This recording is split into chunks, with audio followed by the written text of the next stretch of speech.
Chers membres d'Église et chers amis, bonjour. Je vous lis le verset 24 du premier chapitre de la première lettre de Paul aux Corinthiens.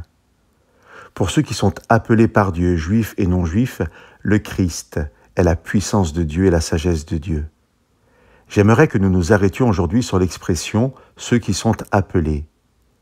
Paul parle des croyants comme les appelés de Dieu. Mais faut-il y voir une notion d'élection?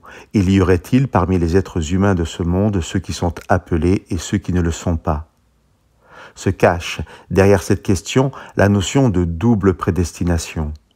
De tout temps, Dieu aurait prédestiné certains à être sauvés, et c'est ceux-là qu'il appelle, et Dieu en aurait destiné d'autres à la perdition, et c'est ceux qui jamais ne viennent à Dieu ou ne restent avec lui, parce qu'ils ne sont pas appelés.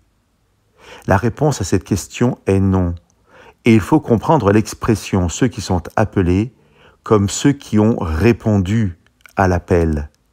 Ce que Paul met en avant avec cette expression est l'œuvre première de Dieu, cette grâce qui est première et qui est manifestée pour le salut de l'humanité. Dieu appelle l'humanité entière au salut.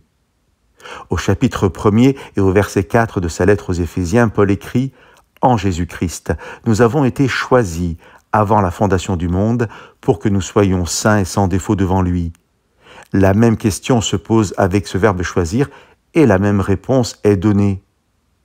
Avant la création du monde, Dieu qui est amour avait choisi de sauver l'humanité par son Fils, Jésus devenu le Christ.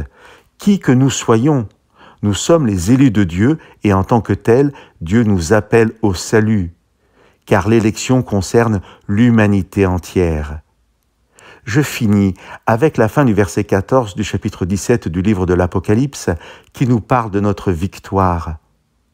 Vaincront également avec l'agneau qui est le Seigneur des seigneurs et le Roi des rois, ceux qui sont appelés, choisis et fidèles. Chers amis, si ceux qui sont appelés et choisis étaient des élus au regard d'une autre partie de l'humanité qui, elle, serait perdue, pourquoi parler dans ce verset et dans beaucoup d'autres de la Bible, pourquoi parler de fidélité? Dieu nous invite à cette fidélité pour persévérer dans un salut offert à l'humanité entière.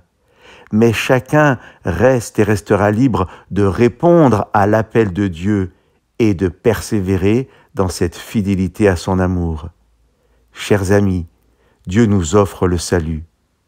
Acceptons-le et qu'il puisse nous regarder comme ceux qu'il a choisis. Que Dieu vous bénisse.